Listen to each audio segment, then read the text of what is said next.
5-7 বছর পূর্বে হিন্দুস্তানের ভারতের একটি রাজ্যে আমরা দেখেছিলাম, মিডিয়ার আলোকে দেখেছিলাম, গোটা পৃথিবীতে ভাইরাল হয়েছিল। আমার একজন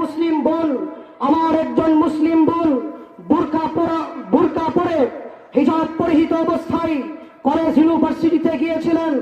শুধু এতটুকুর অপরাধে শত শত গেরুয়া কাপড় পরিহিত কট্টর উগ্রবাদী হিন্দু যুবকেরা আমার সেই মুসলিম বোনকে দেখে তারা এক পর্যায়ে আমার বোনের উপর চড়াও হয়ে তারা জয় শ্রীরামের স্লোগান দিতেছিল, আমার বোনের উপর চড়াও হতেছিল।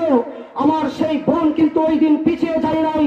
আমার বোন সেদিন শাহাদা আঙ্গুল উঁচু করে আল্লাহর দিকে তাকিয়ে শত শত বেঈমানের মোকাবেলায় একই নারায়ে তাকবীর আল্লাহু আকবার স্লোগান দিয়েছিল। ফলে আমরা দেখেছি শুধু হিন্দুস্তান নয়, আমার সেই মুসকান বোনের আল্লাহু আকবারের ধ্বনিতে গোটা বিশ্ব থরথর করে কেঁপে উঠেছিল। কথা বলেন ঠিক কিনা? এইটা হলো আল্লাহু আকবারের তাকবীরের ধ্বনি।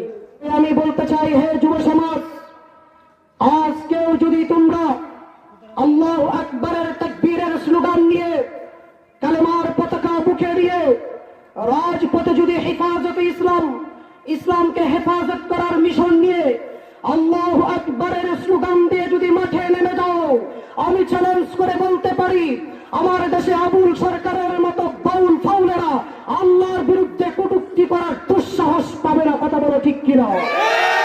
আমার দেশের যুব সমাজ যদি আল্লাহু আকবারের স্লোগান দিয়ে রাজপথে নেমে যায়, আমার দেশে স্বৈরাচার টিকতে পারে না। কথা বলো ঠিক কিনা? তবে